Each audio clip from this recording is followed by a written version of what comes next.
$50 bonus credit in lineups just for playing. It's guaranteed. Prize Picks. It's good to be right. You do have to be present in certain states. Visit PrizePicks.com for restrictions and details. While retinitis pigmentosa takes Mark's vision, his family gives him hope, whether at the family business or at home with his wife and sons. He knows he's not fighting alone. For 50 years, the Foundation Fighting Blindness has funded research into treatments and cures for blinding retinal diseases, providing hope to people with vision loss. And for Mark, winning the fight means being there for his family. The Foundation Fighting Blindness. Together, we're winning. Help us end blinding diseases at fightingblindness.org.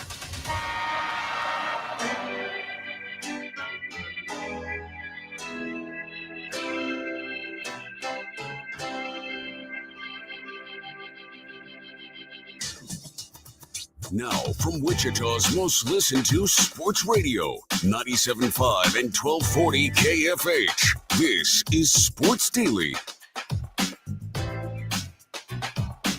And welcome in, everybody. It is Sports Daily. Jacob Albrock, Tommy Castor here with you on a Monday, our first full football weekend of recaps here on Sports Daily.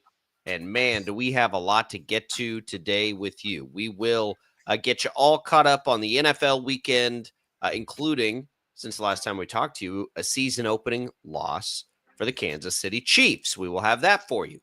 We will have, Tommy, we will have college football recaps, a disappointing weekend for both KU and KState. The Royals are thick in the middle of the playoff situation. Joining us on the show today, voice of the Wildcats, Wyatt Thompson, in what is as troubling a time, I would say, that we've seen maybe in the Chris Kleiman era. And as well, we will be joined for the first time from the Chiefs Radio Network, Josh Briscoe. Looking forward to that conversation. That'll come up in the next hour as we go back and look at Friday's game in Brazil. It's all What's on Tap, brought to you by the Wichita Brewing Company. With WBC's Delano's debut of the brew, Hatfield's Mama. It's a German Kolsch, clean, crisp character, smooth and refreshing. Make history with Hatfield's Mama, Wichita Brewing Company, Delano's debut brew, available at all three WBC brew pubs. Tommy, good morning. How are you? I'm good. I was trying to think earlier how in the world we're going to fit in everything in today's show. So many different games to recap, react to. Not a whole lot of positives from the football world. At least in our neck of the woods to react to today. But it's going to be, I think, a pretty busy show, and we've got a lot to react to today. Yeah, it was a big weekend. I was watching most of it on the road, which was interesting. I was in Nashville for the last 4 days, got back about 2 a.m. by the time the flight delays got there. Thanks to Prairie Fire Coffee for keeping us fueled up, and always lots of coffee today. But that was a lot of fun, but you get to see it, when you're not in Chiefs Kingdom, watching a Chiefs game is a little bit different. They're kind of the bad guys. And we'll get to that, but a loss to the Chargers. I think I probably have a little less panic in that than most from what I can tell. There are parts of it that are certainly troubling in the short term, but we'll get into all of that. And of course the college football weekend is, boy, with K-State especially, and I'm glad we've got Wyatt Thompson coming up in the next segment, because I'm not real sure what to make of any of that here today. So that will be good. And then, Tommy, as we also look back at the weekend, and we'll try to cram everything in as best we can today. We sit here, and it's a situation in the playoff standings where the Kansas City Royals are 2 games out right now with plenty left on the table. So we'll try to get that conversation. We're not going to get our normal Monday visit with Jalen Thompson on that one. He is traveling to Cleveland right now. Actually, he had an early morning flight. So we'll get him later in the week. But the Royals, if you were locked into football, are just 2 games out now of the wild card.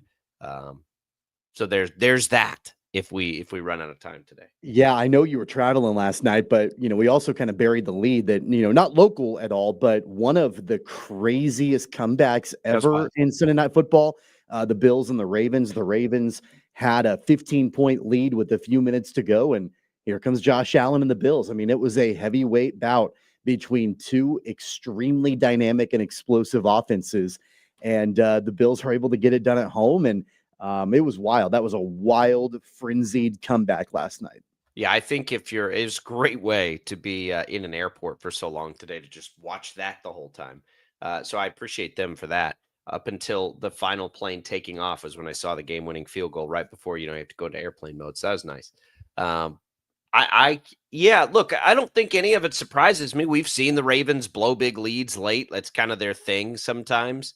I don't know if either team wants to play a lick of defense.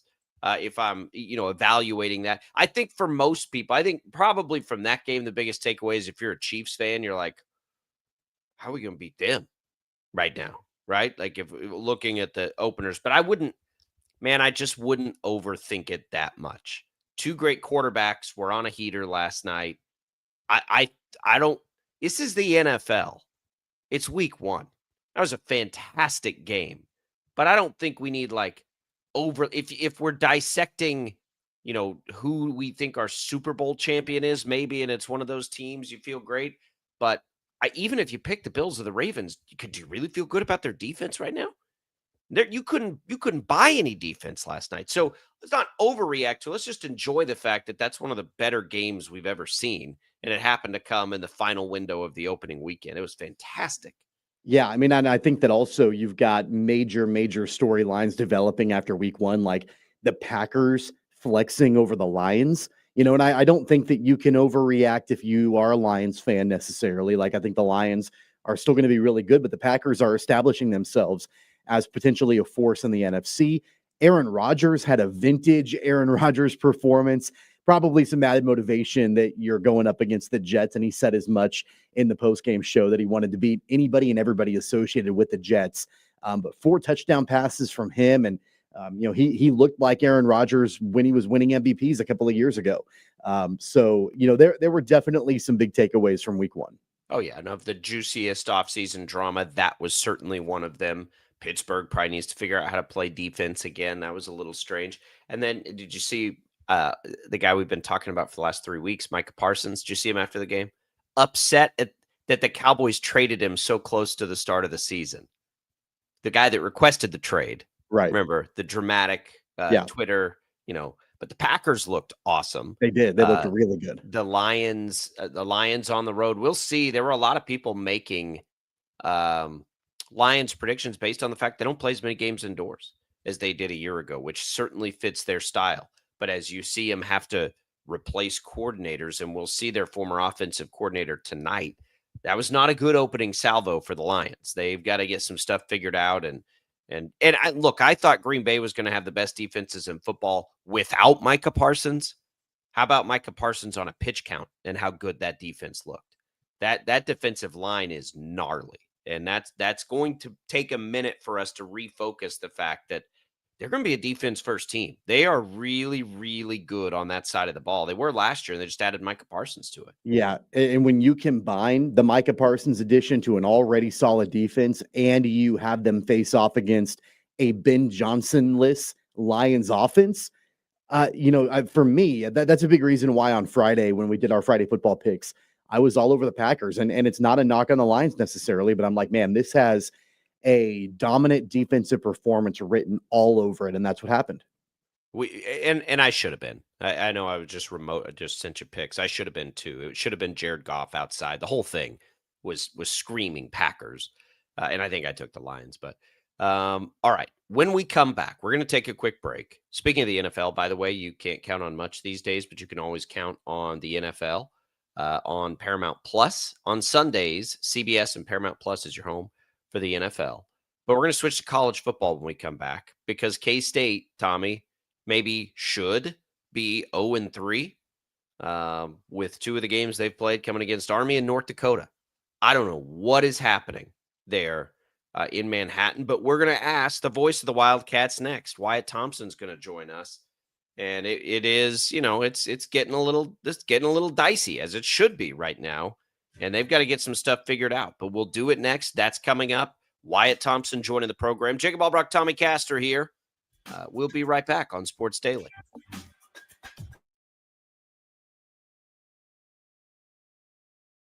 Lightning, hail, tornadoes, flooding. It's the worst of severe weather, and it's coming. Spring brings warmer temperatures, but also dangerous weather conditions. Stay up to date day or night with the Storm Team 12 weather app. You'll get accurate forecasts so you can plan ahead and stay safe, no matter the weather. Download the Storm Team 12 weather app, brought to you by Stutzman's Greenhouse. The future of television has arrived. Next Gen TV is here with stunning video, movie theater quality sound, enhanced voice clarity, and interactive features, all upgradable for the future.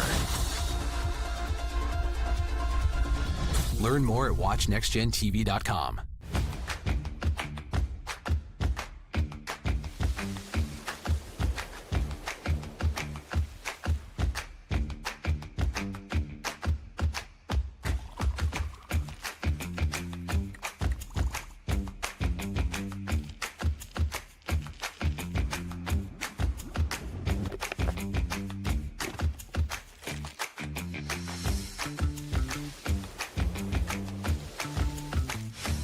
Canvas of our imagination. They tell a story. Clouds affect the events of your day. Sometimes they growl, sometimes they inspire, but they're always the messengers of nature's mood written in the sky. Storm Team 12 understands the language of clouds. We're dedicated to decoding their message so you know what to expect. Behind every cloud, there is a story waiting to be told. Trust Ross Jansen and Storm Team 12, alerting you first to the impact on your life. We are following a breaking update. Every day, all day, stream the stories that have you talking near and far. Whoever is behind the wheel of this bus is not stopping. From hundreds of local reporters and meteorologists spanning the country. Chaos here this morning at the UW campus. Search LNL for the all-new Local News Live streaming app. Odyssey is one of the most influential audio and entertainment brands in the nation. You already know Odyssey's iconic local radio brands in Wichita. But did you know Odyssey has the country's best collection of music, news, and sports brands? Odyssey is also a premium podcast creator, major event producer, and digital innovator. Odyssey brings people together across the country and right here in Wichita. Odyssey also delivers meaningful radio and digital audio results. Find out our story and impact at odysseyinc.com/Wichita. Make yourself known now. 31001 in traffic pursuit. Oh my God, here. Investigate TV Plus begins with real people. We investigate stories that impact you and inspire change every day. Something is broken. Real problems. Why are they hiding it? And real solutions. My daughter was dying in front of me. What was your reaction when he said that? Investigate TV Plus, weekdays at 3:30 p.m. on KWCH. Sometimes people tell us, I don't get it, it's just tea. But let me tell you, we are so much more than just tea. With 20 plus flavors of sweet and unsweet iced tea, the possibilities are endless. Come on in and try them all for free to find your favorite or get us on the go for your busy lifestyle. And don't miss happy hour every day. So the next time someone tells you it's just tea, tell them to come by and find out why we say drink tea, be happy. Jim Rome here, lighting up your afternoons on The Jim Rome Show. Catch me starting at 2 on Wichita's #1 sports radio, Kansas Fan Headquarters, 97.5 and 1240 KFH.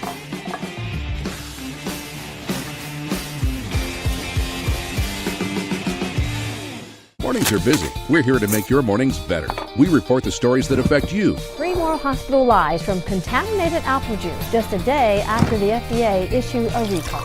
We're here to make your mornings better. Closing east and westbound lanes of K96 for repairs. With 12 News, you're prepared for your whole day. Scattered thunderstorms across the state into the afternoon. Stay a step ahead with 12 News this morning on KWCH and KSCW.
And now, digging deeper with the teams you follow, it's another Sports Daily Insider interview on KFH. Yeah, welcome back in, everybody. It is Sports Daily. Shocker Nation painting the Kansas State Fair black and yellow on Saturday, September 13th. Shocker Saturday at the Kansas State Fair in Hutch. We're airing a special show live and on site in the fairgrounds with Wichita State AD Kevin Saul, head coaches Terry Nooner, Brian Green, Christy Breadbinner. Tune in live to KFH on 97.5 and 1240 AM or check out the in-person live show from the House of Capper at the Kansas State Fairgrounds on Saturday, September 13th. Welcome back in, everybody. And we are joined by Wyatt Thompson. Wyatt, I don't even know where to start other than to say, what in the world's going on here? K-State could be 0-3 with losses to North Dakota and Army very easily. Where is the turn? I still can't believe we're 3 games into this thing and doesn't seem like they figured anything out. Yeah, I think that's more than fair. You look at winning the ball game against North Dakota on basically the final drive of the game. The game in Ireland with Iowa State was down to the wire, and this one was, I'll be honest with you, one of the crazier stat games that I think I've been a part of. Stan and I referenced back to the Navy bowl game a few years ago and post game the other night, but I also kind of thought about the snow game with Iowa State here, where K-State just dominated time of possession and all of that, but gave up 4 or 5 monster big plays and lost the game in the snowstorm. This was remarkable in so many different ways. But before we get to that, to try to answer your question, I think it's a little bit telling that K-State is still, I guess, kind of trying to find the right offensive line mix. I think we saw that with, as an example, Terrence Enos and J.B. Nelson, neither one saw the field on Saturday night. Gus Hawkins got the start at right tackle. I think they're still kind of trying to find who they are there in a couple of those spots. You haven't really had Dylan Edwards all season long. I think Avery has played pretty decent football, but now you have, Bradley injured too, and you don't know the severity of that yet. Hopefully we'll find out more today, but I'm not counting on that. Inconsistency, I think, with the eye discipline with the defense. There's just special teams things. You can just kind of go on, and it's a little bit, not a little bit, it's a lot surprising, frankly. Yeah. I got to tell you, Wyatt, watching Chris Kleiman's presser after the game, that was one of the more frustrated, I think, press conferences that I've seen out of Kleiman in his time at Kansas State. It's difficult because you have to balance having an appropriate amount of frustration and disappointment while still having the backs of his players. And he spoke as much. He said, look, I'm upset right now. I'm disappointed right now, but I believe in these guys. That's a really hard balance to strike, but obviously, I think we could all tell he is not happy right now with the performance of this team.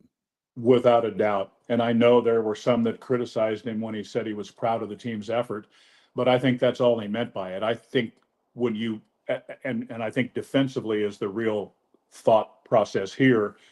When you see a team hold the ball for 40 minutes, rush 70 times to your 18, and you're still in the game, I think that tells you why he was proud of the defense. They were out there forever.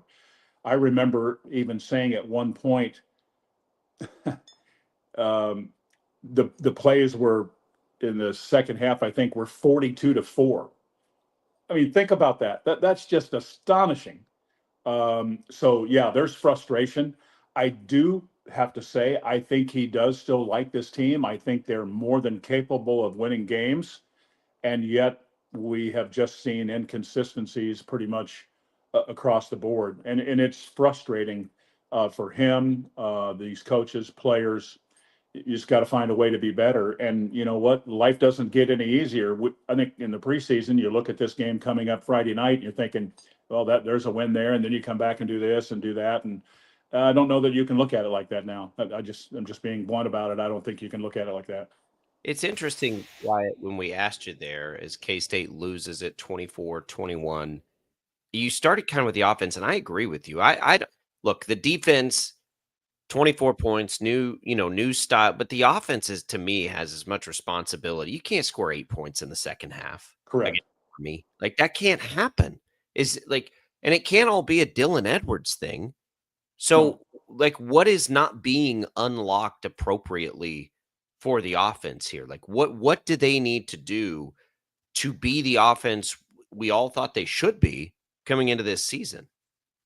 That's a great question, because I think, again, I go to the inconsistencies.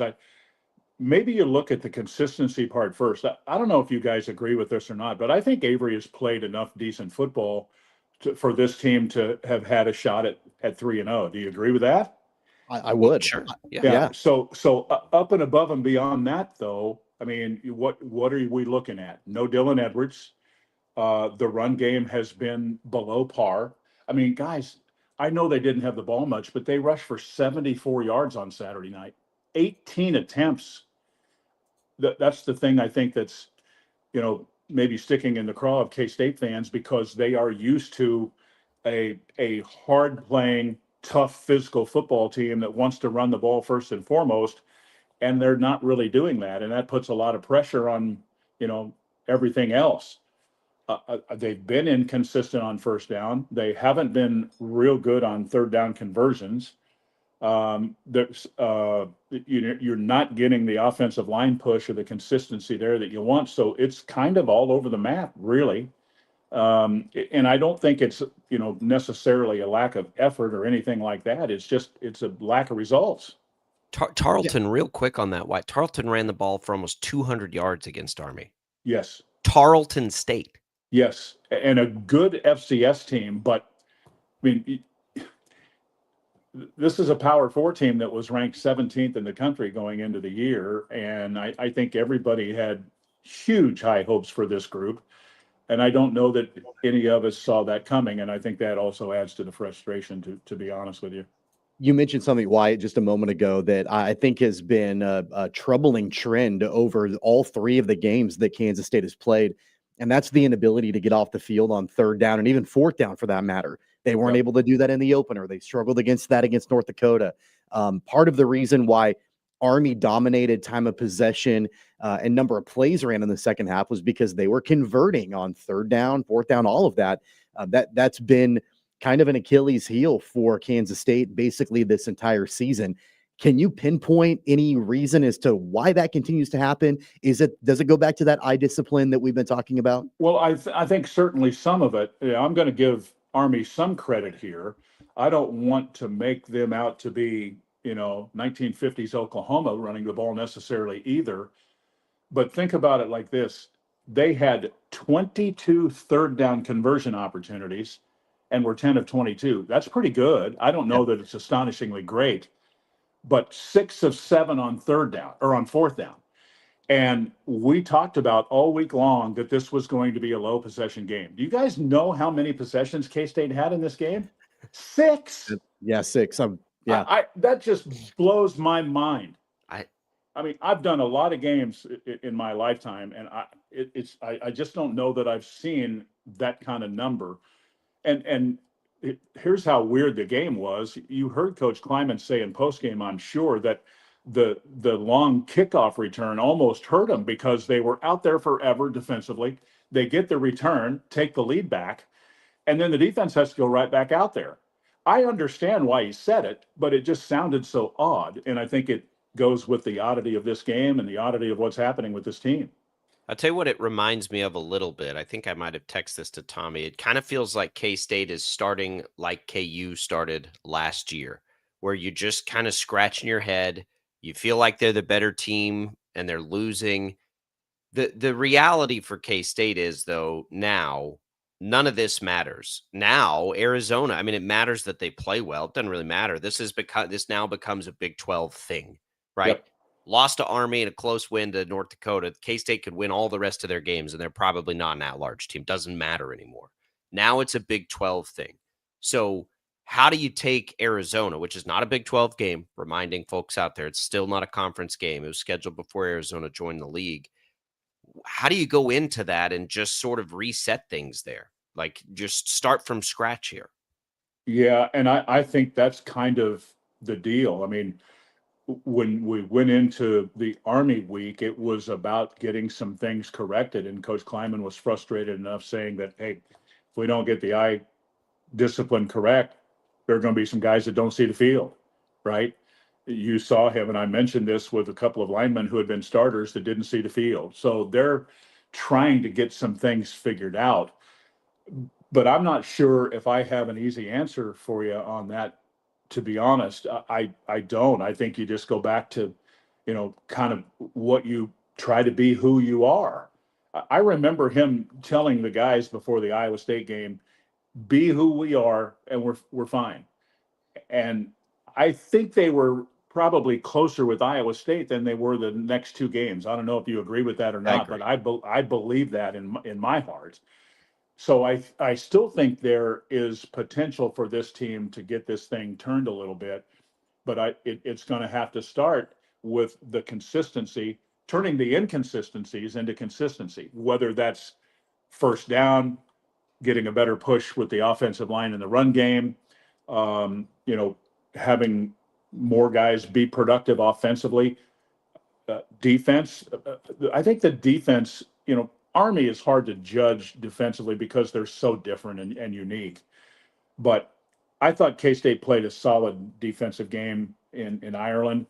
Certainly not so much other than the third quarter against North Dakota. And then the other night, it was just, they just couldn't get off the field. And some of it is, Army's toughness and their scheme and all of that. So I say wash it and let's kind of do a little start over here, because you're right. You can't do anything about where you're at other than move forward. And that's what I think they'll probably try to do. This is all of a sudden, this game at Arizona, man, it's a big game. You get it, you have a week off, then you got UCF. Maybe you can get the thing turned a little bit, here in the next couple of 2 or 3 weeks. Wyatt, tell me if I'm off base in my thought process here, but that whole phrase of be who we are and we'll be fine. Yeah. I think that's absolutely accurate. I hope that message has been conveyed not only to the players, but to the play callers as well, especially offensively. Sure. Because at the end of the day, I mean, I feel like in that Army game, and I know in a limited possession game, you don't have a big time body of work, but I feel like there have been a lot of times throughout the course of this season early on where the ball's been taken out of Avery Johnson's hands. And right now, without Dylan Edwards on the field, I know they want to establish the run game, but if it's be who we are, right now, we have to be an Avery Johnson team. We cannot take the ball out of his hands. We cannot continue to go back to the well with a run game and an offensive line that's not able to deliver in the way that we need it to, especially in limited possessions. And I sort of feel like, and I've seen this floating around social media a little bit, that, I've seen a lot of the fan base saying Avery Johnson deserves better. Like he deserves to be unlocked and let loose and plays being designed around him and not going away from him and all of that. Is that off base to think that be who we are also has to extend to the play calling? I couldn't agree with you more. I think that is about as perfectly said to cover the entire K-State fan base right now, Tommy, don't you? I mean, that's what everybody is saying, right? I don't think there's any question about that. And I get it. I understand it. I mean, we said it going into the year. We want to see Avery take that next big step. And, I think he's a better this is just me now. I think he's a better football player now than he was at any time last year in his first year as a starter. But I also think you're right that the fans want to see K-State cut him loose in the run game. I'm not talking 20, 25 carries, but I think he has to be a bigger part of it. And it's easy for me to say that. I think the coaches want to keep him healthy because I don't think they want to think about where they might be if he is out an extended period of time. So they're trying to protect him some too, and I respect and appreciate that. So there's a fine line there. We talked about this last week, but he's such a dynamic run threat. I think you have to. Hey, you hear coaches say all the time, we got to play to our strengths. that's one of the strengths. It's got to get turned around. Late night Friday night football, Wyatt. You guys will have it right here. Late kick against Arizona. Last for just a couple minutes left. Dylan Edwards, what do you think? Is he going to give it a go? I think there's a chance. I would say on this Monday, without talking to Coach Kleiman before the presser this afternoon, I'd say maybe a 40-60 chance. Yeah. That's just me. Hopefully we'll find out more either today or maybe Wednesday.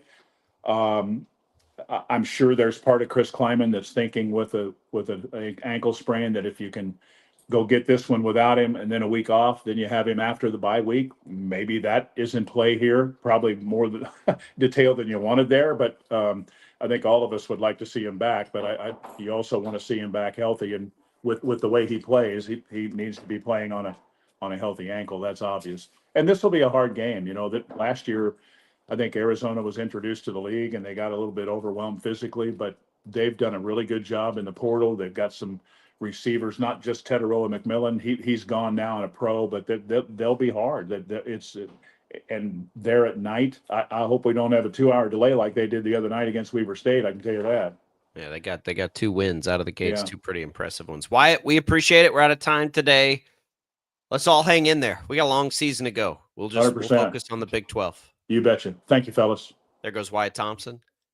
Man, it's tough time in K-State land right now. That's for sure. When we come back, we're going to talk about KU. Also, losers this weekend. I don't think nearly as damning as K-State. I personally, I thought KU represented themselves well on the road at Missouri. So we'll talk about that when we return, and then we've still got tons of NFL to talk about, including the Chiefs. Josh Briscoe is going to join us from the Chiefs Radio Network coming up in the next hour. All kinds of good stuff for you here on Sports Daily. So stick around. We've got giveaways for you as well today. It's all coming in this edition here. Man, Tommy, K-State fan. Just get it. Something. Got to get it. I don't know.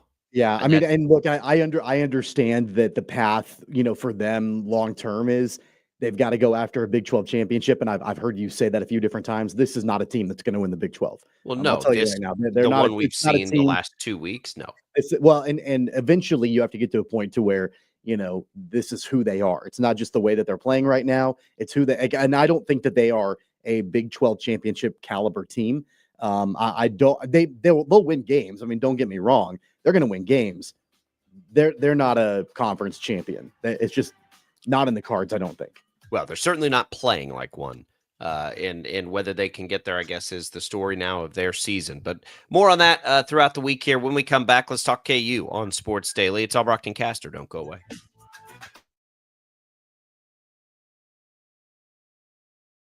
Lightning, hail, tornadoes, flooding. It's the worst of severe weather, and it's coming.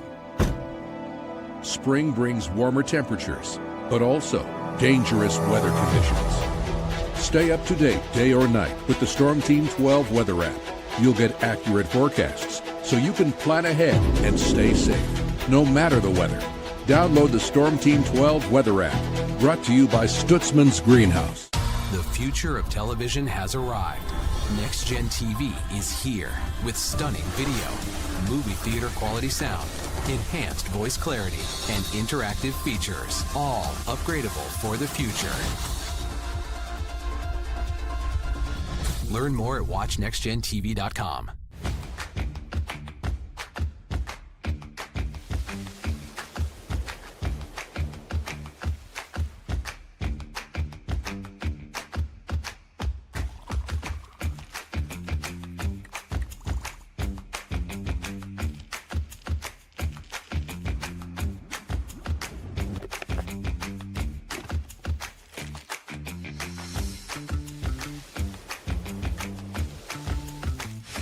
The canvas of our imagination. They tell a story. Clouds affect the events of your day.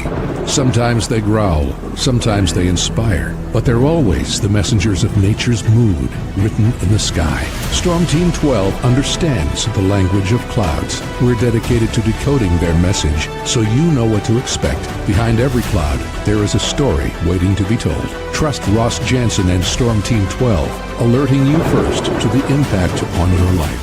We are following a breaking update. Every day, all day, stream the stories that have you talking near and far. Whoever is behind the wheel of this bus is not stopping. From hundreds of local reporters and meteorologists spanning the country. Chaos here this morning at the UW campus. Search LNL for the all-new Local News Live streaming app.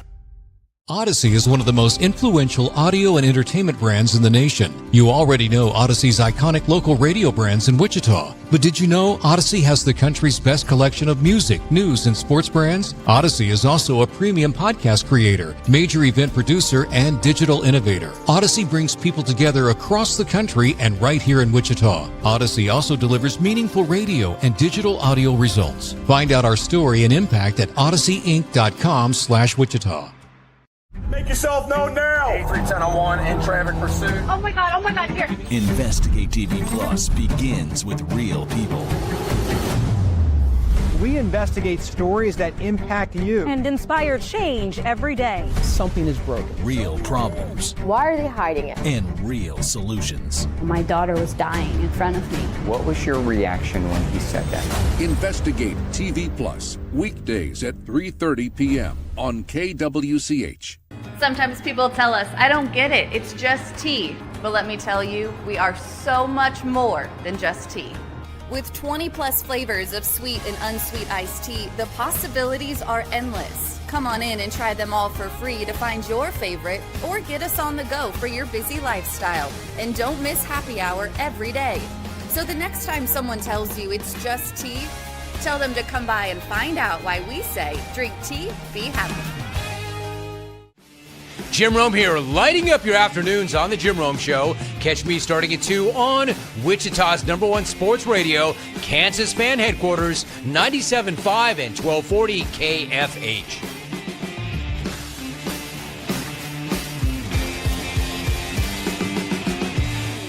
Mornings are busy. We're here to make your mornings better. We report the stories that affect you. 3 more hospital lies from contaminated apple juice just a day after the FDA issued a recall. We're here to make your mornings better. Closing east and westbound lanes of K96 for repairs. With 12 News, you're prepared for your whole day. Scattered thunderstorms across the state into the afternoon. Stay a step ahead with 12 News this morning on KWCH and KSCW.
Welcome back in, everybody.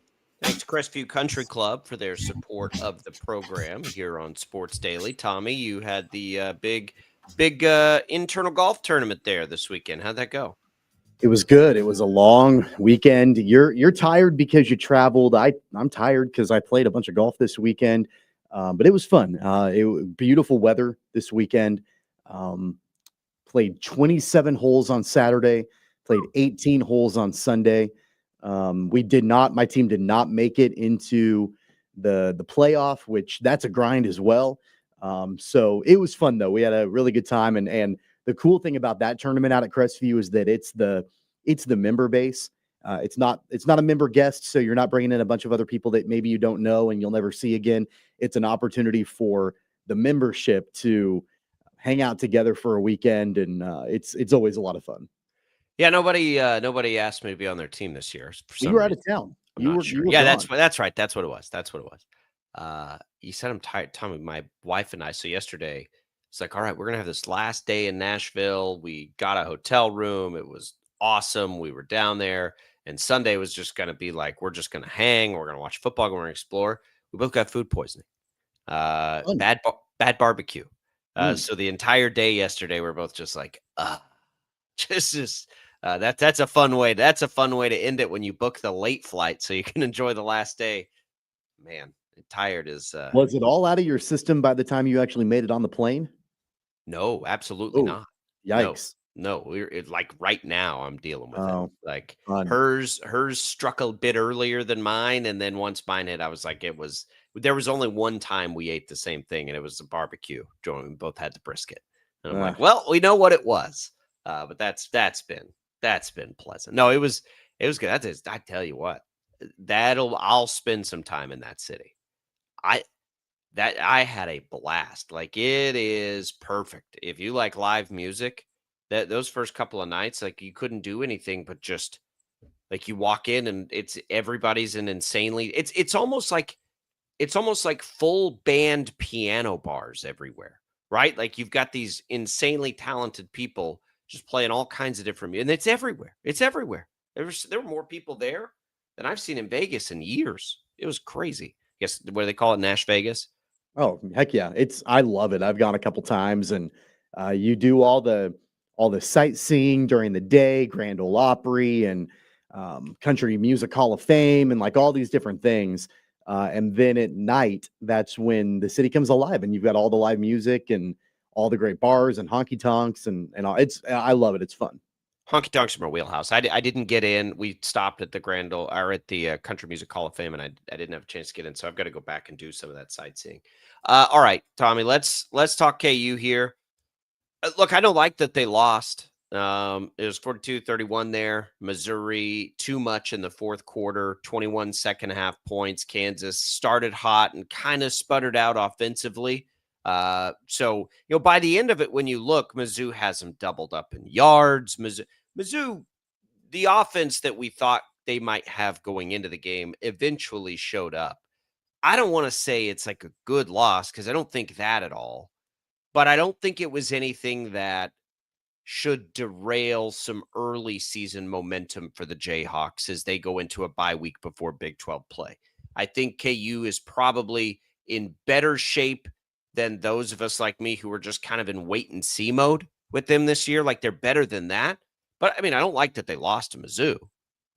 Well, yeah, no, I mean, it's not a good loss, quote unquote. You never want to lose to your hated rival like that, especially the very first time that you matched up against them in a long time. You go to their place, you knew it was going to be a hostile environment. But look, Kansas jumped out to an early lead. They kind of flexed early on. It was 21-6 at one point. And you're like, okay, like this might be the makings of an upset here. It might be something that can, long-term be really, really solid and springboard the Jayhawks to where they want to be this season. And then there were a couple of things that were not unlike the Kansas State Army game. It was like Missouri held on to the ball. The possession really favored Missouri in the same way that in the K-State Army game, Army held on to the ball and never let it go. There was a period of time, I believe it was late in the first half when Missouri, I think they ran 30 out of 31 plays, and they had a really long, sustained offensive drive that went down the field, and then they scored, and then Kansas got the ball back. The very first play, Jalen Daniels fumbles it for a safety. And then all of a sudden, Missouri gets the ball again for another long, sustained offensive drive that resulted in a score. And then just like that, going into the locker room, it's a tie ball game. And then it was just overwhelmingly Missouri offensively. They sort of imposed their will on the Jayhawks. That being said, I think that there are some positive takeaways for Kansas. I think that you can look at the passing game, and there were a couple of mistakes from Jalen Daniels. He had a hard time holding on to the football at times, obviously, but you've got pass catchers for Kansas that are extremely dynamic, and we've seen them come alive over the first 3 games of the year for Kansas. I think the fact that you've got this connection between Jalen Daniels and the pass catchers now on this roster, that's going to bode well for them in Big 12 play. I think there are some positive takeaways that you can walk away from that game and look ahead to the future for. But of course, yeah, that you never want to lose to your rival like that, especially when you've built up a double-digit lead. Yeah, well, right. And when you thought you had a chance there for much of the game, like you might have there was a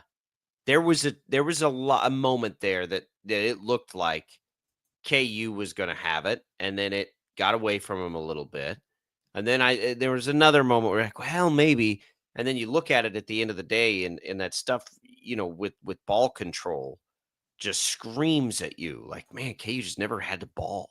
But how good is Missouri? I don't know. They've certainly looked good so far this year. How does KU stack up with what else we've been seeing in the Big 12? I think pretty well, right? I think, I don't know how you feel about it, Tommy, but it's probably better than my expectations. Baylor had a huge win over the weekend. Iowa State had a big win. I don't know how good Iowa actually is, but Iowa State got their rivalry win. Texas Tech hadn't played anybody. Arizona Cincinnati State falls. Arizona State gets upset, and they tried to come back in that game. They were getting their tail kicked. It was like 17-3, and they did try to come back, but they fell. BYU looked good, but I don't think Stanford's supposed to be any good. So as we stack up KU against all those teams, they look okay, right? They look like they could be a top half team. I don't think that's overly optimistic. I think this could be a top half Big 12 team and, have a chance in most of the Big 12 games they play to get wins. I would wholeheartedly agree with that. I think from what we've seen from them early on, they're from an offensive point of view, they are dynamic. They can be dynamic. They can make some mistakes, but they can be dynamic. I like the 1-2 punch in Daniel Highshaw and Le'Shawn Williams running the football. I wasn't sure what to expect from Daniel Highshaw being the number one, being the lead back on this team. I think that he runs it a little bit differently than what we've been accustomed to over the years for the Jayhawks. Same kind of juice. When you've got Le'Shawn Williams to back you up, that's a nice 1-2 punch there at running back for the Jayhawks. I mentioned the pass catchers. I've been incredibly impressed with them. Emmanuel Henderson, Cam Pickett, and others. I think that they're great. Tight end wise, you've got Bodie Groen and you've got some of these other guys that they've been able to make an impact also early on.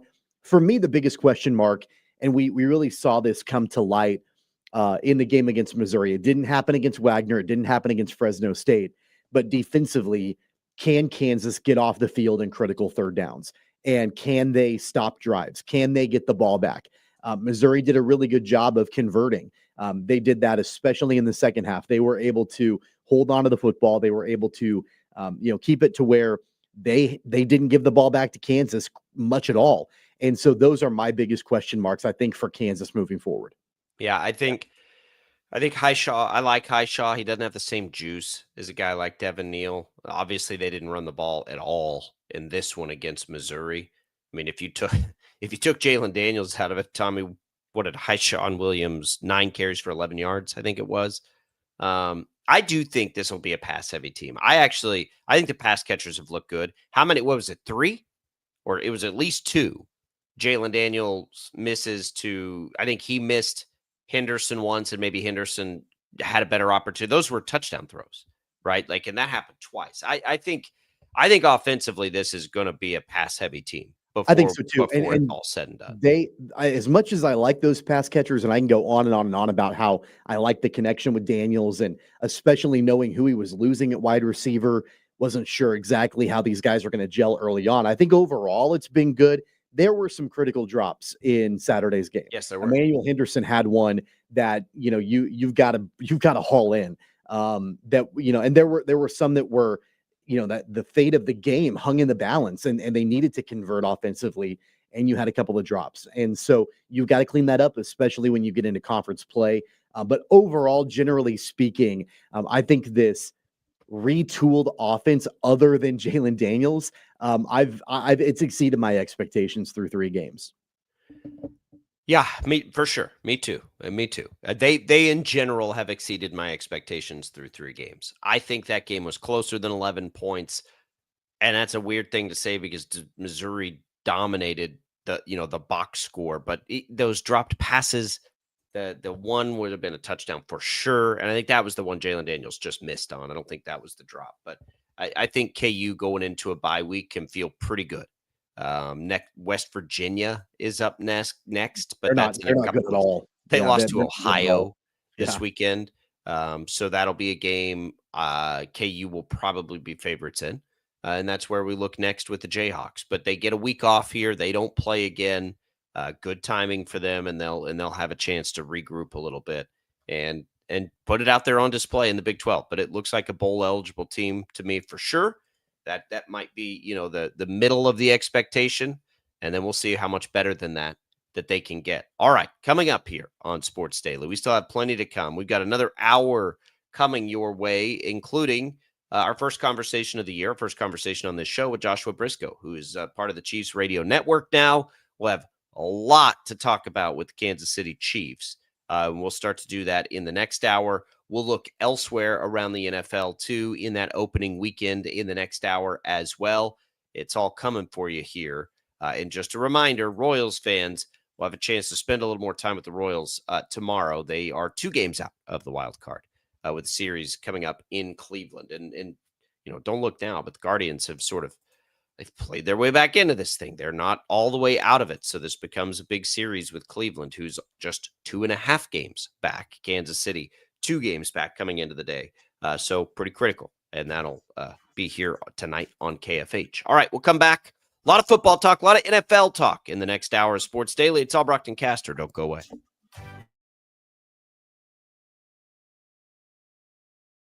Lightning, hail, tornadoes, flooding. It's the worst of severe weather, and it's coming. Spring brings warmer temperatures, but also dangerous weather conditions. Stay up to date day or night with the Storm Team 12 weather app. You'll get accurate forecasts, so you can plan ahead and stay safe, no matter the weather. Download the Storm Team 12 weather app, brought to you by Stutzman's Greenhouse. The future of television has arrived. Next Gen TV is here with stunning video, movie theater quality sound, enhanced voice clarity, and interactive features, all upgradable for the future.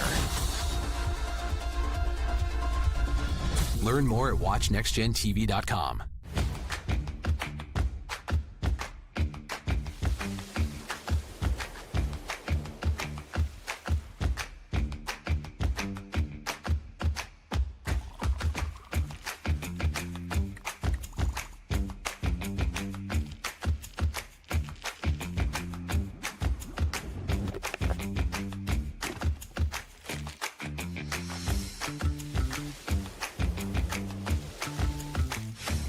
Canvas of our imagination. They tell a story. Clouds affect the events of your day. Sometimes they growl, sometimes they inspire, but they're always the messengers of nature's mood, written in the sky. Storm Team 12 understands the language of clouds. We're dedicated to decoding their message, so you know what to expect. Behind every cloud, there is a story waiting to be told. Trust Ross Jansen and Storm Team 12, alerting you first to the impact on your life. We are following a breaking update. Every day, all day, stream the stories that have you talking near and far. Whoever is behind the wheel of this bus is not stopping. From hundreds of local reporters and meteorologists spanning the country. Chaos here this morning at the UW campus. Search LNL for the all-new Local News Live streaming app. Odyssey is one of the most influential audio and entertainment brands in the nation. You already know Odyssey's iconic local radio brands in Wichita. But did you know Odyssey has the country's best collection of music, news, and sports brands? Odyssey is also a premium podcast creator, major event producer, and digital innovator. Odyssey brings people together across the country and right here in Wichita. Odyssey also delivers meaningful radio and digital audio results. Find out our story and impact at odysseyinc.com/Wichita. Make yourself known now. 831001 in traffic pursuit. Oh my God, here. Investigate TV Plus begins with real people.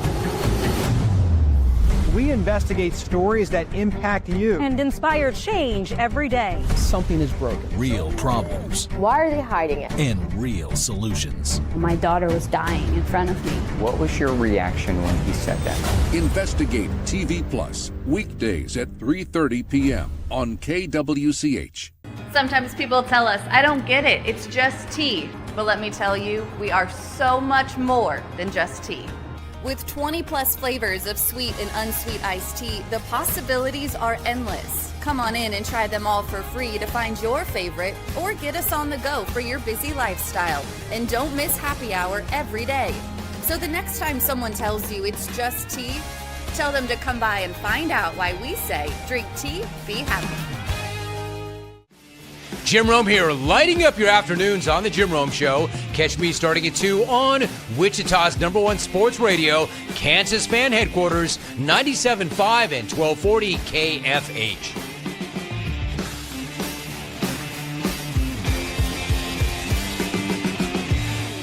Mornings are busy. We're here to make your mornings better. We report the stories that affect you. 3 more hospital lies from contaminated apple juice just a day after the FDA issued a recall.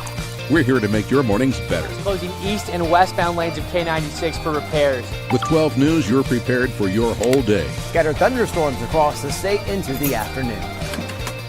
Stay a step ahead with 12 News this morning on KWCH and KSCW.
Now, from Wichita's most listened to sports radio, 97.5 and 1240 KFH. This is Sports Daily. Welcome back in, everybody. It is Sports Daily. Jacob Albrock, Tommy Castor here with you on a Monday, a big Monday following a big weekend, the opening weekend of the NFL. We will have a lot of that in this hour of the program. Our thanks to Wyatt Thompson for joining us in the last hour. K-State fans, if you missed any of that, pretty pointed discussion there with the voice of the Wildcats. You can go back and listen on the Odyssey app. Coming up in this hour, we will have from the Chiefs Radio Network, Joshua Briscoe for the first time. Looking forward to the conversations with Josh about the Chiefs and their opener, as we've got a lot to discuss with it, and we will. It's all what's on tap. Brought to you by the Wichita Brewing Company, now featuring the Pepperoni Pizza that's topped with sliced, cubed, and deli cut pepperoni. Pepperoni now available in a lunch or full size at Wichita Brewing Company. Pizza and beer made here. Tommy, let's jump right into the Chiefs. Look, the Worthy injury long term is a big problem, potentially. Although I'm getting mixed reports on that and how quickly he could be able to come back. But it's a big problem. Other than that, I'm not really I don't think I'm as worried as everybody seems to be. Like, they lost a game to the Chargers. Okay. That could have happened in week 12. It could have happened whether Worthy got hurt or Worthy didn't get hurt. I think there are little things, obviously, in the game that we wondered about to begin the year. Is the defense going to have enough this year? They certainly did not on Friday. But the whole narrative of watching, I'm just telling you, like, watching the Ravens and the Bills, like, the Chiefs aren't going to be able to beat them. Like, I think people are panicking a little bit on the Chiefs after one game. And it's one game. They're going to have a hard time without Worthy and Rice. There's no doubt about it. We knew they weren't going to win 15 games this year. I just don't think any of this is that big a deal other than that Worthy injury. Yeah, I don't think that overreacting is the right thing to do, but then also, did you watch the game? Yeah. There was very little that I think stood out as, okay, this looks really good. Like, other than the offensive line play looked really good. And compared to what we had saw basically the entirety of the previous season, that was a nice takeaway. Other than that, they didn't look very good. It wasn't just the fact that they lost by 7 to the Chargers, but again, you've got personnel issues with, now you're down Worthy for who knows how long he's going to be out.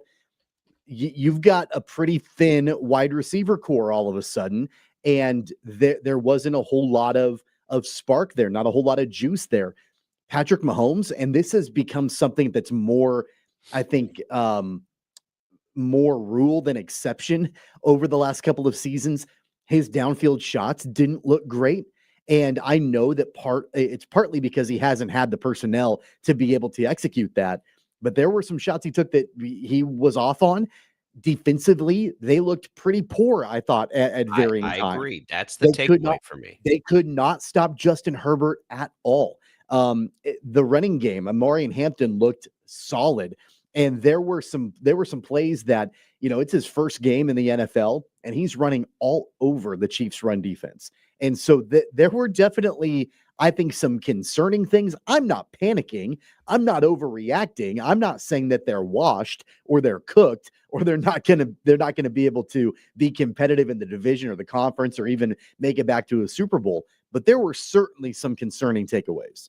There were, and look, Hampton. I'm not going to downplay it and say, it's one game, no big deal. Like, no, there were some things that stood out to me that might be problems moving forward. I think the problem moving forward is the wide receivers, but I also think Hollywood Brown stepped up and did a pretty good job. I thought Mahomes did, like, all things considered, you don't have Rashee Rice. We know what Xavier Worthy means to this offense. We learned that last year, especially what he developed into over the end of the season. That's the problem. Like, now without Rice or Worthy, what happens? At least Hollywood Brown is okay. I look, Hampton averaged like 3 yards a carry. I think he's fine. I'm not saying the Chiefs are a couple of big ones that the Chiefs were unable to stop. Right. I thought before the year the Chiefs defense was the potential problem for this team. Now they have more than and problem is relative. Like, they're not going to be the same defense they have been the last 2 years, which is one of the best in football, which means the offense is going to be a little bit better. I think the offense should be, but now that's right. Well, but now without Worthy, I'm like, ooh, I don't know now. It's at least going to take some time, right? Because you had set things up for Rice, for Worthy to be Rice, just like he was a year ago. And you're like, okay, they can withstand that Rashee Rice suspension and they'll be okay. Now through these 6 weeks, because I bet you Worthy misses most of them while Rice is out. That's where I think things get really interesting, because is this a defense that can bail them out like it has the last 2 years while the offense tried to figure its way out? I don't know that it can, and we all know how bad this schedule is for Kansas City early on. I mean, Tommy, it's Eagles, then it's Giants, but then it's Ravens. We could be looking at a 1-3 team. going into Jacksonville, who looked pretty good yesterday on Monday Night Football. I think that's absolutely possible. And in fact, I think they'll be dogs against Philadelphia. I think they are. And they'll be dogs against Baltimore, even at home. So, yeah, you could be looking at 1-3 for this team. I think it's going to be important to not think about what's happening right now, because they're going to have a hard time overcoming this for a little while. But don't let that derail they're washed. They have no chance in the division. They're last place in the AFC West right now. Everybody else won. How about this for you? They have not won a game since January 30th. They lost the Super Bowl, all 3 preseason games, and then on Friday. I just don't want it. They could be 1-3 with 2 losses at home. I think that absolutely could happen to this team. It's going to be a year like that. It might have been anyway. They could have been fully healthy and lost to the Chargers. The Chargers are good. They could lose to the Eagles are good. The Ravens are good. It was never going to be 15 wins a year ago. They just have to be good by the end of the season. We know now, based on 2 years ago, that can be enough for them to go win a Super Bowl. But I just want to get out ahead of the panic that's probably coming about 2 or 3 weeks from now, when maybe they're 1-3 or 2-2 and these things are happening. There's just at this point, there's not really a whole lot you can do about it. You've got to figure out now how to be down your 2 top receivers. That offensive line you mentioned, that'll help. That'll help. And they did. They did look good against a good defense. I'll agree with you. It's not panic time. I think after one game, I don't think you panic. But I do think it's okay to have an appropriate level of concern, defensively, an appropriate level of concern about the fact that now you have an extremely thin wide receiver room. I think it's okay to be concerned about the fact that really the running game never really established itself in that game as well. I think that there are some things that, you look at and you're like, okay, they were in it. It was within a touchdown. They had an opportunity to be able to potentially go and win the game. They weren't able to get the ball back and make that happen, but there were some opportunities for them to get back in it. So you're thinking, okay, maybe deja vu. It's the Chiefs down to the wire in every game like it was a year ago. And it just so happened that this time around, they weren't on the right side of it when they were on the right side of all of those a season ago. So panic, I think we're too far away from that at this point. Right. But I do think an appropriate level of concern is okay. I'm not going to sit here and say, oh, they'll be fine. Forget about it. Don't worry about it. It's going to be fine. I think that there are some things that you have to look at, they've got to get better there. I agree, but does any of that concern not the concern you had coming into the season? Because it's all the same concern.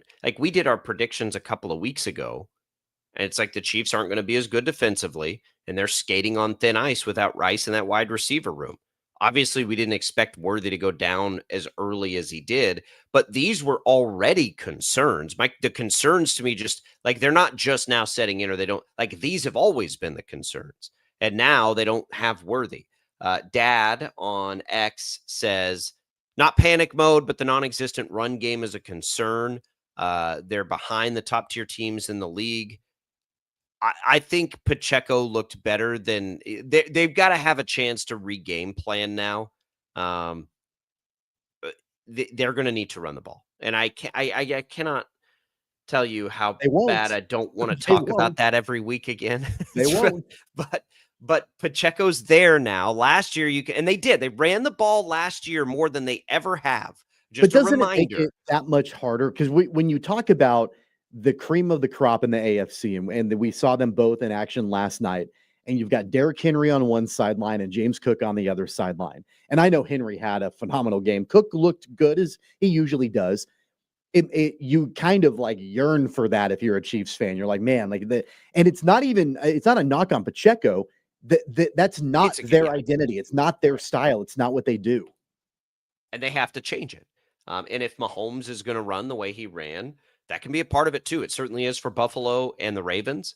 And maybe that's the short-term counter to what they're going to have to deal with now. But it's all, it's everything that was a concern coming in, I think, was on display, especially after the Worthy injury. And you're like, well, let's test the theory here. But I just don't be surprised if they lose some games early this year. I think that's coming, and it may have been coming anyway. Let's talk to Josh Briscoe about it when we return from the Chiefs Radio Network. It's all Brockton Caster at Sports Daily. Don't go away.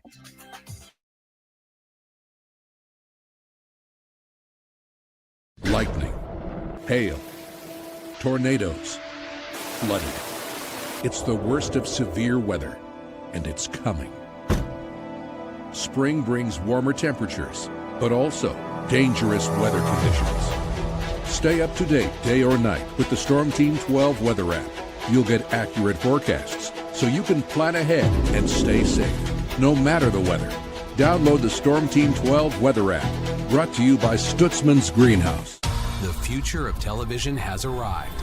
Next Gen TV is here with stunning video, movie theater quality sound, enhanced voice clarity, and interactive features, all upgradable for the future. Learn more at watchnextgentv.com.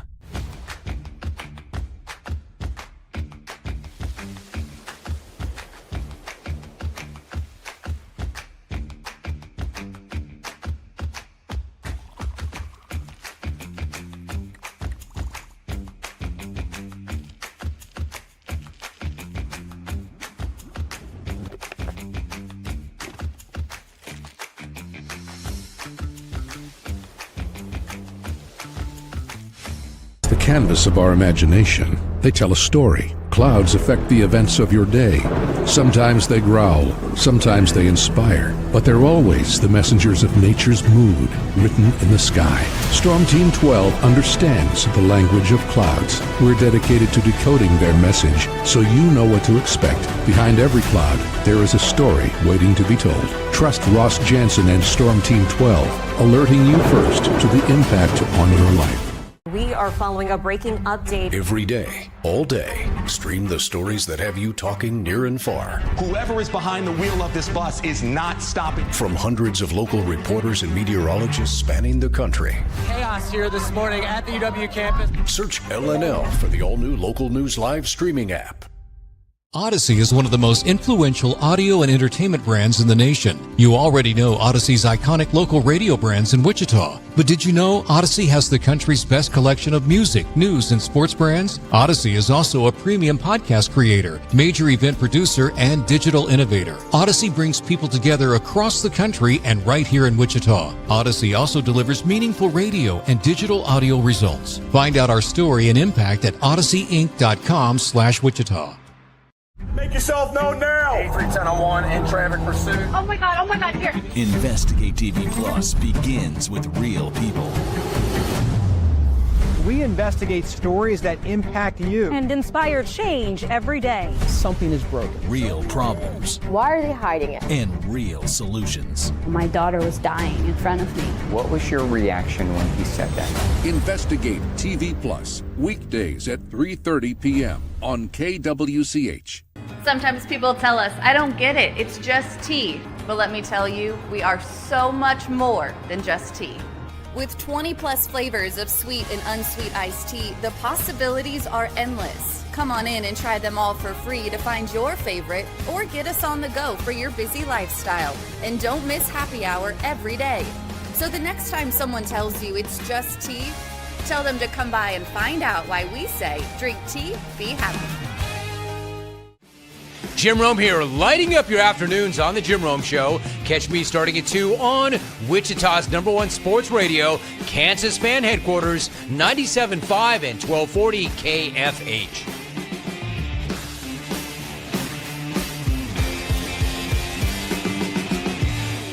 Mornings are busy. We're here to make your mornings better. We report the stories that affect you. 3 more hospital lies from contaminated apple juice just a day after the FDA issued a recall. We're here to make your mornings better. Closing east and westbound lanes of K96 for repairs. With 12 News, you're prepared for your whole day. Scattered thunderstorms across the state into the afternoon. Stay a step ahead with 12 News this morning on KWCH and KSCW.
deeper with the teams you follow. It's another Sports Daily Insider interview on KFH.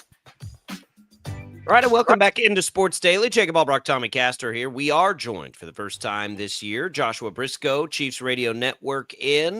We've had a few days here. Josh, it's you messaged us before. Yeah, just recheck the box score. The Chiefs lose the opener. They did. I think before we get into it, though, welcome to Sports Daily, by the way. Thank you for having me. I wish I brought better news or a more fun game to look back on. We had a great weekend of football. I can talk about the weekend of football all you want. Yeah. No, look, I don't. Where were you with the Chiefs before the year? It's been for me anyway, who's picked them to win the Super Bowl. I think each of the last 3 years, maybe even 4. I didn't have them there this year, and I think some of the reasons we saw the Bills and the Ravens, I thought they both got better in the offseason. But it was, the Chiefs defense, I didn't think there was any chance they could be as good as they had been the last 2 years. And we knew they were on thin ice with the receivers. Well, bye Worthy. And now it's going to have to be defense led probably at least for the next 3 or 4 weeks. And their schedule is terrible. Yeah, I think I was, and I don't know, spoiler alert, maybe I still am in a place where I expect them to be one of the final 3 teams in the AFC. And you could bet this every year with Patrick Mahomes, and you'd be right every year to say that they will be in the AFC Championship game. I certainly never lowered my expectations below that coming into the season. I think now a fun question that I'm just going to be asking throughout the week until I know the answer is, like, would you pick them to miss the AFC Championship game right now? If I said right now, I need you to liquidate some funds and tell me, is Patrick Mahomes missing the AFC Championship game for the first time in his career? I'm not in a place where I'm willing to predict that, in large part because I think some of those issues will be better in the back half of the season with Rashee Rice and all of that.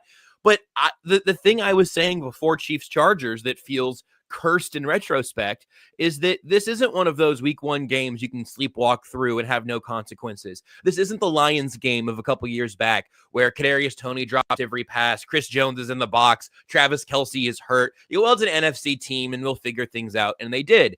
The Chiefs now are alone at the bottom of the AFC West. I mean, that's an annoying place to start. I really do think that 1 in 3 is on the table in these first 4 games. Funnily enough, I think 12-5 is on the table, even if they do start 1 and 3. But like you said, I think the big stressor for me is that several of those issues on Friday night were things we've been talking about all off season, if not for the last year. We certainly know that Xavier Worthy goes down early in that game, Joshua, and what are we hearing about him? I mean, I feel like there hasn't been a whole lot of updates one way or the other. Is this something in your mind that you think is a relatively short bounce back for Worthy, or should the Chiefs be preparing to potentially be without him for a while? I apologize. This computer that I only use for being connected to the internet so I can talk into this microphone decided it wasn't in a real place to me to hear that entire question. I heard Xavier Worthy in the timeline, I suppose. Yep. Yeah, that's right. Anything at this point that gets him back around the same time that Rashee Rice comes back feels like kind of a win to me. Obviously, it's going to be a bit of a struggle in his absence for however long that ends up being. And it seems like the report we got yesterday was like, it could be, 2 weeks or the entire season or anything in between. So I'm hoping we get something a little more stable from Andy Reid here shortly, and maybe we can kind of build around that some. But like we mentioned earlier on, this was a wide receiver room that at full health with everybody available, I think it's a pretty good wide receiver room. Well, you remove Rashee Rice, and again, this is something I was talking about last week, and it feels like a monkey's paw now. You go, okay, well, yeah, without Rashee Rice, with everybody else, I think it's an okay room. Xavier Worthy can be kind of a stretch number 1, if you will. And you see, all right, Hollywood steps up and Juju steps up, and no Jalen Royals in week 1. Well, now you take the top 2 pieces out of that, and to me, it's why I think my lasting takeaway from Chiefs Chargers is that I understand what happened with the offense. You didn't have your number 1 weapon and your new number 1 weapon, the guy who you've been game planning around for weeks, right? Like building this game plan. We're going to be without Rashee Rice. What do we do? You lose him on the 3rd play of the game. So I have some sympathy, I think, for how painful the offense looked. The flatness of it all seems inexcusable. Andy Reid talked about it. Patrick Mahomes talked about it. Chris Jones talked about it. It's no secret. I don't know what happened there, but it appears to be problem all throughout. Defensively, I am left pretty cold because that was plan A on defense. It was plan C or plan D on offense. All right, how about a new plan A on offense? I don't know that I have the energy or the stamina to ask every week if the Chiefs can run the ball a little bit more. But I think that's where we're going to end up with this thing again. They ran the ball more last year than they have in a very long time. I think it's got to be at least that in the next 3 or 4 weeks anyway. You've got Pacheco back. Mahomes is showing us he's willing to run around a little bit. They're going to have to be run-based at least for a minute through these games while they can get the plan at pass catcher figured out.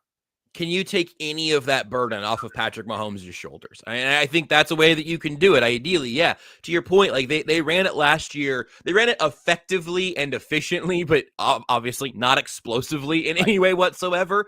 You do have Isaiah Pacheco back. You did bring in Brashard Smith. And again, I think the running back room is another one of those units that is tall enough to ride the ride, but not a whole lot taller. But I kind of think that Isaiah Pacheco had a little bit of a raw deal last year when he comes back off a broken leg and he doesn't look like himself. And everyone's like, well, he's cooked. Yeah, his leg was in, this part of his leg was in 2 pieces an hour and a half ago. Of course, it's taking him some time to get back up to full speed. So I'm at that point now where I do want to see a little more from Pacheco. Obviously, his vision has been a bit of a point of contention in recent years. And you saw Kareem Hunt last year just sort of have plus NFL veteran running back vision to see what's in front of him. But the run blocking should also be about, a degree better now.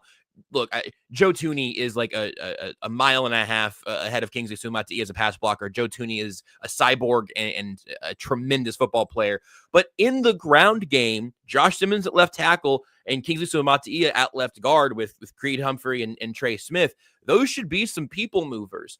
And so that was sort of a more subtle thing that I was a little bit bummed about on Friday, that the only running game that really worked consistently was Patrick Mahomes going and doing it himself. And we know that he can do that for a game or 2 or 3 in the playoffs. But you do not want Patrick Mahomes having to go hero ball to keep your head above water in September. That's too soon to pull that card on a regular basis. I know that it's pretty easy, Joshua, to look at the wide receivers, and obviously we talked about how they were down Rice, they were down Worthy. You don't have Jalen Royals, so the top options, for the most part for Patrick Mahomes were not there. But there were a couple of passes that Mahomes made downfield that were not good at all, and I almost feel like that's almost happening more and more and more. And I know that schematically, I feel like the Chiefs they didn't lean on that a year ago. They didn't have the personnel to be able to do that. One of my concerns is, I hope that because the Chiefs didn't prioritize downfield football over the last couple of years, I hope that Patrick Mahomes still has that in his bag. I hope he can still do that, because that's going to have to be, especially once that wide receiver room gets healthy, a large part of their offense. I hope he can still execute that. Yeah, it is going to have to be a large part of the offense, and I think that's why that's one of the few things here I'm content to kind of leave in the oven for a couple more weeks and see what comes out, because you're right. Last year, think back to the Xavier Worthy deep balls last year, where I think I did like a whole story at the time. I was like, this one was on Worthy, this one was on Mahomes, this one was 50-50. Yeah. You can come out in the wash. About half of that responsibility was Worthy's spatial awareness as a rookie. About half of it was Mahomes missing throws you expect him to make. The frustrating thing last year is I remember so clearly during training camp last season talking about the return of the deep ball, because Hollywood was there and Xavier Worthy was a rookie, and you were seeing it all come together. And then obviously Hollywood misses almost the entire season. Well, now it's like, okay, here comes the deep ball. Now they're healthy until the third snap from scrimmage on the offensive side of the football. And now you're kind of back to not quite square one, but back a square. Hollywood looked like a guy, especially in the first half, who hadn't played a meaningful rep of football since February, which was what he was, and then stepped up a little bit in the second half. So I have a little bit of hope from Hollywood. I've been really impressed in the right expectation here. I've been really impressed with Tyquan Thornton. I think you can be impressed with Tyquan Thornton as like a Justin Watson kind of MVS replacement. It doesn't mean that he's going to eventually be a Travis Kelce replacement, right? But I think his role in this offense makes a lot of sense, especially now, assuming you're going to be without Worthy for some period of time. It's really hard for me to be as excited about it as I was a few days ago, though, because Xavier Worthy was the deep ball accelerator that we wanted to see more and more of. So I think even without Worthy, though, I think they have to stay committed to it because Tyquan Thornton can do some of that field stretching. Hollywood can do some of that. But now you are relying so much on Juju Smith-Schuster and Travis Kelce, and then maybe eventually Jalen Royals. Maybe we're getting a lot of Jason Brownlee, who got that target late in the game in the end zone, and you're really cobbling together a receiver room in those intermediate ranges. Looking ahead to the Eagles, Joshua Briscoe, Chiefs Radio Network, joining us. Appreciate these visits this year. It's going to be a lot of fun. I hope. I watched Justin Herbert kind of run on the Chiefs a little bit, and then I see the Eagles coming up, and we know what Jalen Hurts is capable of in this rematch. That it starts there, doesn't it? Like, you got to stop him on the ground if you're going to have a chance to win that game against the Eagles. The Eagles, I mean, the Cowboys were in that game. The Chiefs defense might struggle this year. It ain't going to be as bad as the Cowboys defense. So I think it's going to need to be kind of a low scoring, grinded out, stop their run, old school football game. Our brains went to the same scared place. I cracked open the schedule just to remind myself. I was like, yep, Jalen Hurts, Russell Wilson, Lamar Jackson. Excellent. Because, I mean, the last play against the Chargers, Chris Jones has worn it, and rightfully so. Chris Jones is both the least of the defense's problems and was making a mistake on that play. Both of those things can be true. But, I think I tweeted like 3 different times, like, and they play Jalen Hurts next week. You have to be better at some of those things, and it's why I'm really curious. And Steve Spagnuolo doesn't overreact very much. He goes in with the plan. He'll adjust, obviously. The defense will look very different in week 2 and week 15, but you don't see a whole lot of dramatic switch-ups from him defensively on, like, okay, Shamari Connor played 98% of the snaps or whatever it was on Friday. Now he's not seeing the field next week. I don't think that's probably going to happen. So I think they obviously, going into that game, they're going to respect Hurts's legs a little more than they did Justin Herbert's, which is, in retrospect, maybe a bit of a mistake. Again, Herbert it didn't really matter what the Chargers did. They were converting third down all night. The Chiefs defense could not get off the field. So you have to, with Hurts, maybe this is the silver lining. You have to be able to make him make throws. The problem is if you let him get a deep ball shot off to A.J. Brown, he's going to make that throw more often than not, too. Like, I enjoy some good-natured ribbing towards Jalen Hurts, not being certainly one of my top 5 quarterbacks. Maybe he's around that 10 number, but he is dangerous in so many ways. What the Chiefs did with Herbert was I don't mean to exaggerate, but virtually no pressure on him. So little pressure all night. I guess with Jalen Hurts, you can do a little bit more of that wrangling game they've done a little bit in years past, and you try to just keep him home and crush the walls around him like the trash compactor in Star Wars. Just try to squeeze Jalen Hurts and then make him get rid of the ball a little more quickly than he wants to. I just don't know how effectively they're going to be able to do that. They have to be gap sound. They cannot let him escape and turn a negative play into a 15-yard carry. I'm sure it'll happen a couple of times. He's really, really good at that. But you're right. I both feared the Eagles terribly during the first half of Eagles-Cowboys and was ready to throw in the towel a little bit watching Justin Herbert do that with his legs. I do think the second half of that game gives you some cause for hope. And obviously, if the Chiefs needed any more wake-up calls this year, I think the team that embarrassed them on national television in February as a return game for getting embarrassed on international television on Friday, you just have to believe that they're coming out with all of the energy for that game they can possibly muster. And if they lose that, we're going to have another bummer chat next week, I assume. Is that priority when you're game planning Jalen Hurts like that? That priority's got to be on the defensive line, right? To be able to try to keep him home, to contain him and all of that. There were a few moments in the game on Friday. I don't know if you saw this all the time like I did, but I'm like, man, the Chargers are triple teaming Chris Jones right now. Yeah. Like, clearly they are not taking anybody else on that defensive line seriously. And for me, that was a major concern with the Mike Pennell, situation, and they bring back Derek Nottie after letting him walk and all of that. Clearly, there's not a whole lot of hope in that defensive line outside of Chris Jones.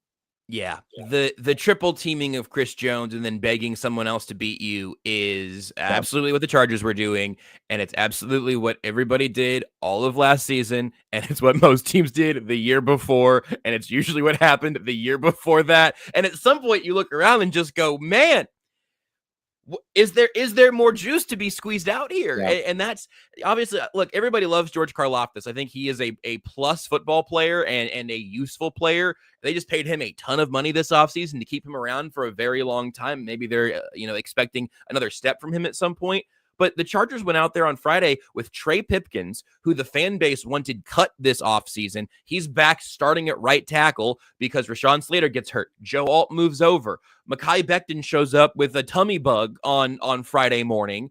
And the only guy you can look at is Chris Jones, who, again, he gets caught trying to make a hero ball play on the last play of the last play that mattered, essentially, of the game on the defense. And he gets put fairly under the spotlight for that. But I never saw anybody on that Chiefs defensive line make Trey Pipkins look like a backup. I never saw anybody make Mekhi Becton look like a guy who is struggling to catch his breath. I understand you lose to Joe Alt all day. He's a really, really, really good football player. But you can't all be in that headspace. And I wonder, truly, for the second or third year in a row, I wonder how many guys on this defensive line, not named Chris Jones, can win one-on-one matchups. And on Friday, the answer, I think, was 0. And it has to be a bigger number than that. Maybe the rookies can help over time. Joshua, we appreciate it. We're out of time. We will catch you guys on the Chiefs Radio Network. It'll be the Sunday afternoon game. You can hear it here on 98.7 KNSS. Appreciate this first visit. I don't know how it's going to go next week. We'll see. Maybe it's full. Maybe people are just freaking out at that. We might have some slow weeks. I think we're going to talk about a lot more wins than losses, but I would have loved to start with a win. I would do. The Chargers are good. The Chiefs are banged up. We're going to be okay. I think. Maybe not against the Eagles, though. Josh, appreciate it. Okay. Talk to you guys next week. There goes Joshua Briscoe for the first time. Love that. Chiefs Radio Network. Going to be glad to have him on with us this week. Yeah, look, it's not going to get better quickly. So just brace yourself a little bit, Chiefs fans. I think, Tommy, they're going to figure out a way to win one of these games that maybe we're looking at right now as like because they are the Chiefs and they can do that. But at least a 50-50 shot right now. This team starts 1-3. I mean, it's on the table. I mean, look, I think that my expectation for the year was that they would lose more games than they did a season ago, but be a better football team than they were a season ago. Right. I may come off that a little bit. I think they'll lose more games and maybe not be quite as good. Yeah, as they it's going to take me. They'll still be good. They'll still be a playoff team and all of that. But we're going to need to see some things turn around here pretty quickly. I think we have that conversation like at the bye week. Let's see a few games with Rice and if Worthy can get back, because that's this thing could turn around real fast if they can get some dudes back and go to that. But it's not there right now, and we'll navigate the early part of this season. What else did we take away from the opening day of the NFL? We'll get that next on Sports Daily.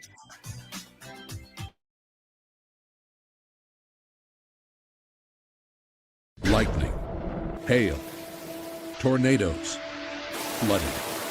It's the worst of severe weather, and it's coming.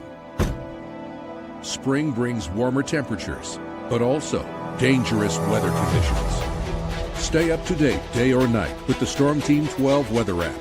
You'll get accurate forecasts, so you can plan ahead and stay safe, no matter the weather. Download the Storm Team 12 weather app, brought to you by Stutzman's Greenhouse. The future of television has arrived. Next Gen TV is here with stunning video, movie theater quality sound, enhanced voice clarity, and interactive features, all upgradable for the future. Learn more at watchnextgentv.com.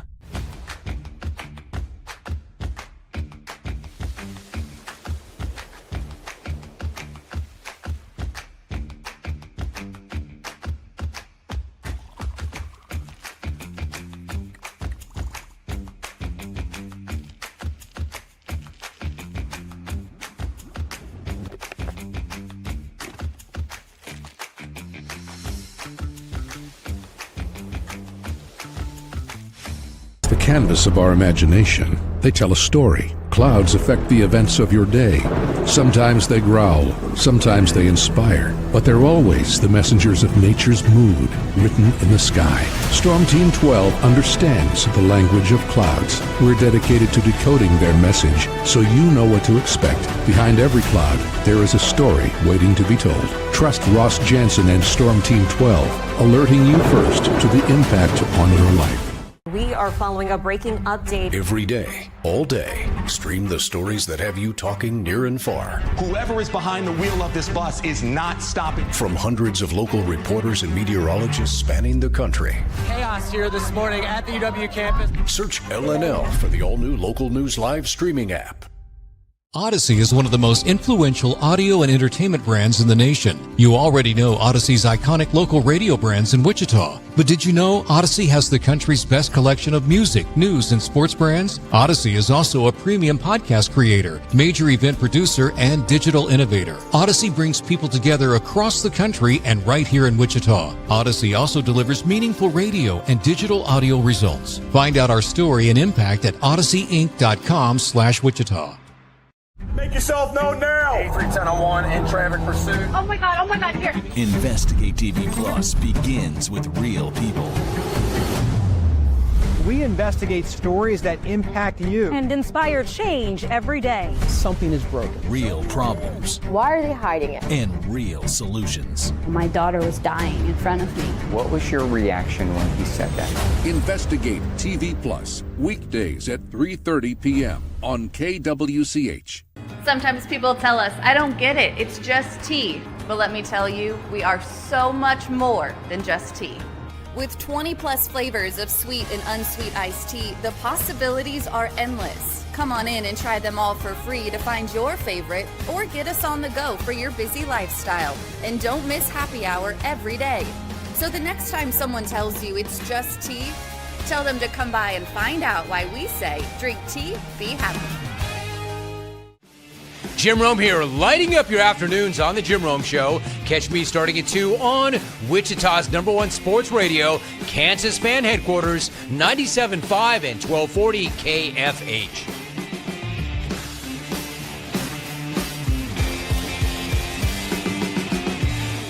Mornings are busy. We're here to make your mornings better. We report the stories that affect you. 3 more hospital lies from contaminated apple juice just a day after the FDA issued a recall. We're here to make your mornings better. Closing east and westbound lanes of K96 for repairs. With 12 News, you're prepared for your whole day. Scattered thunderstorms across the state into the afternoon. Stay a step ahead with 12 News this morning on KWCH and KSCW.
Welcome back in, everybody. It is Sports Daily here on KFH. Jacob Albrock, Tommy Castor. You want to win some HTO? You can do that right now.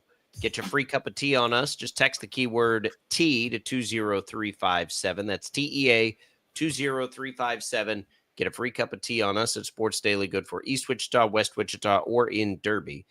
Thanks to Joshua Briscoe. If you missed anything from his conversation on the Kansas City Chiefs, you can go back and listen to that.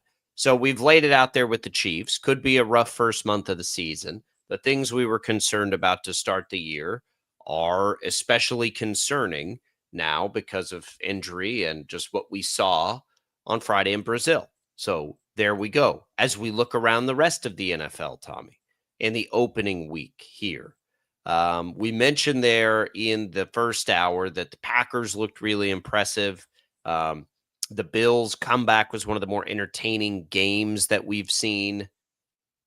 Aaron Rodgers looked really good, although the Steelers' defense didn't. But what if Rodgers looks like that and their defense is what it normally is? Then what are we looking at? But we know this is the NFL, Tommy. And we know a lot of this could turn upside down next year. Next week, I should say. Because that's the way this league rolls. And that's what happens in this league. But what else really stood out to you yesterday? Well, yeah, I almost feel like, the Steelers defense didn't play amazing, but also the Jets offensively looked really good. Justin Fields had it kind of rolling. It was funny because I was watching NFL Red Zone yesterday, and I hadn't thought of it this way. Scott Hansen, who hosts Red Zone, called the Steelers-Jets matchup the Freaky Friday of the NFL because you've got both quarterbacks that just swap their teams playing each other in week one.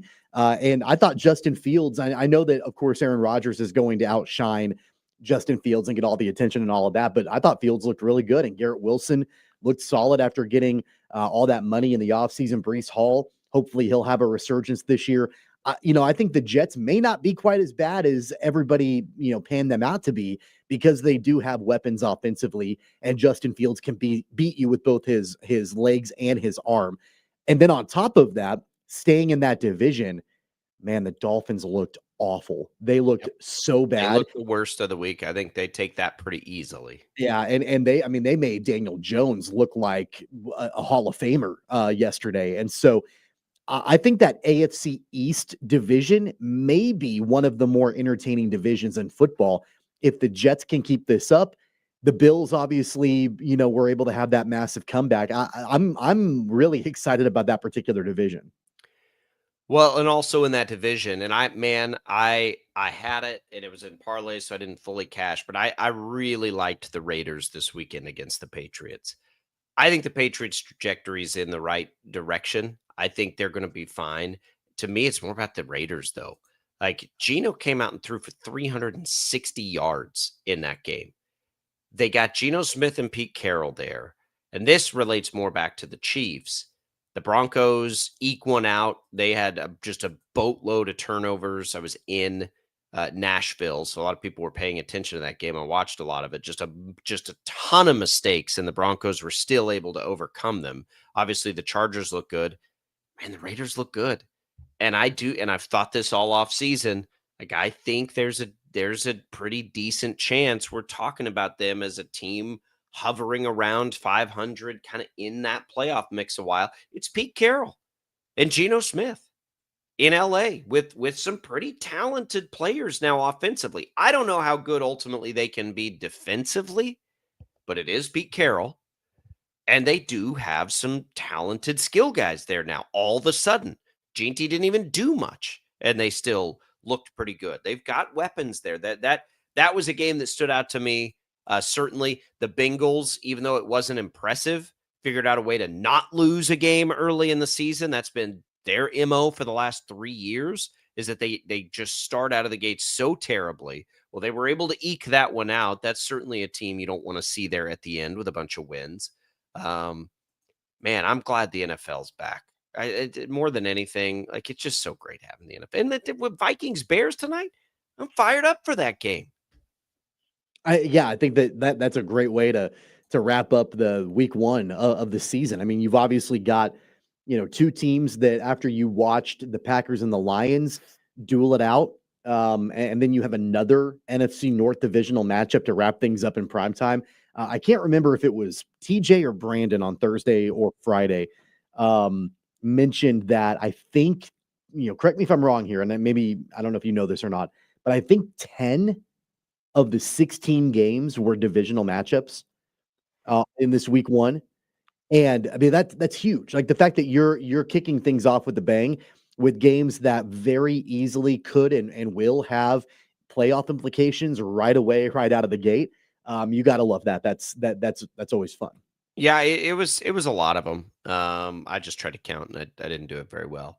But that's what you want to see. And look, it is overreaction week in the NFL. This is where like everybody's going to lose their money next week. It's just like it's clockwork. We get this opening week. We think we have a read on things, and then next week it's going to be totally different. And you'll see, I don't know, you'll see the Colts give the Broncos a hard time, or the Panthers take the Cardinals down to the wire, or whatever it is. Like it's coming. It's inevitable. Just it is our natural inclination to overreact to the first week of the NFL because you think you learn all these things, but it is also the NFL where most games are decided within a touchdown and all of these things. San Francisco, worth mentioning, they looked healthy. They're on thin ice with their skill guys, but their skill guys were more or less all there yesterday, and they got the job done. I thought Rams-Texans was a sneaky big game. It was kind of boring, but the Rams find a way to get it done. There wasn't really a game, Tommy, of no significance this weekend, I didn't think. I mean, you could say Cardinals-Saints, but I would also tell you I kind of think the Cardinals are going to be good this year. So I don't think it's no significance. There weren't any of those games in this opening week, I mean, which was nice. Maybe Colts and Dolphins. I think you probably go back to that one. I would going into it, but then when you see the Colts be that impressive, and I know it's the Dolphins, but it's hard not to notice that they won 33-8. Right? Daniel Jones has taken a team to the playoffs. It's been a long time. They do have Jonathan Taylor. Oh, by the way, DJ Giddens looked pretty good. He got 12 carries because it turned into a blowout. And they added Ty Warren. Do we all remember how much we loved Ty Warren last year watching the CFP? Like they add him. They've got some the Colts are going to be a playoff contender, I think. And probably Jags Panthers. You can probably put in a game of no significance, right? Yeah, I think so. Significance. That's probably one as well. I even thought Bucks and Falcons. I mean, that's a game that you're talking about big time huge implications for potentially that NFC South. And I thought Michael Penix Jr. looked good. Bijan Robinson picked up where he left off a season ago. And then all of a sudden, like you really think that Tampa Bay is dead in the water, and here comes Baker. Here comes the Bake Show, and that they get the job done. So that's going to be a really important game, I would think, for the outcome of that conference and the division. That quarterback class, Bo Nix wasn't very good yesterday, but outside of him, they all look like they're going to be good, Tommy. And I wouldn't say I'm worried about Bo Nix or anything like that, but like all of those guys have a chance. Daniels looked good yesterday. You just mentioned Penix, which is what made me think of this. Drake May had a nice day, and then we get the two guys tonight, the other two, Williams and McCarthy. That I just have this feeling that's going to be a class we're talking about for a long time. Are there any of those quarterbacks right now that you would say, I don't think that guy's going to be any good? I mean, I know that McCarthy has a whole lot of expectations on him and a whole lot of promise. We've never seen him throw a pass in an NFL regular season game. So he's probably the only one that I'm reserving an opinion on until we actually see him play. He's the only one that didn't get anything a season ago. And then you contrast that with this year's class. And, Cam Ward, it was the only one that he didn't get any help. He made some throws that should have been caught. He actually looked pretty good. That being said, and there are some implications here with the Chiefs. There could be a change at quarterback pretty quickly with the Giants. By the time that week 3 game happens with Kansas City, I mean, Brian Daboll already is not committing to Russell Wilson for week number 2. And as people are wanting Jackson Dart to get in there right away because he had such a great preseason.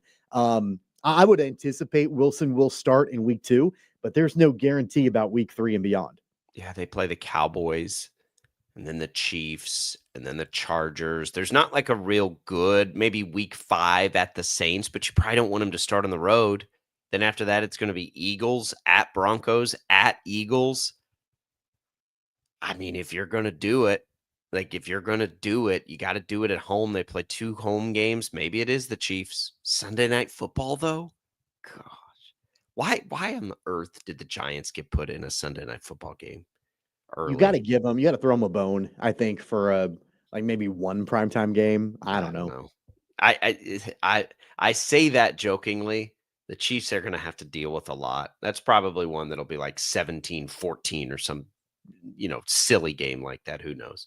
But a great opening week to the NFL. Did you make any money this weekend, Tommy? No, I mean a little bit. I think I maybe was up a little bit, but it wasn't anything major. I was, kind of going back and forth, really focused in on college football on Saturday, NFL on Sunday, but then obviously you've got Royals playing too. And, they're a couple games back. Yeah. At one point over the weekend, they were a half game back of the Mariners for that third wild card spot.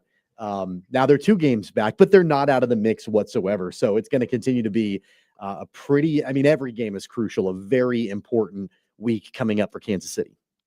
And they didn't even do anywhere near what they should have done, right? Like, it wasn't, they didn't have the kind of week that they should have had, and they're still just 2 games back. At this American League race, I mean, at this point, what would make you think it's not going to go that way the rest of the way, right? Like, you sit there in a week we thought they should go, 5-1, and they go 3-3.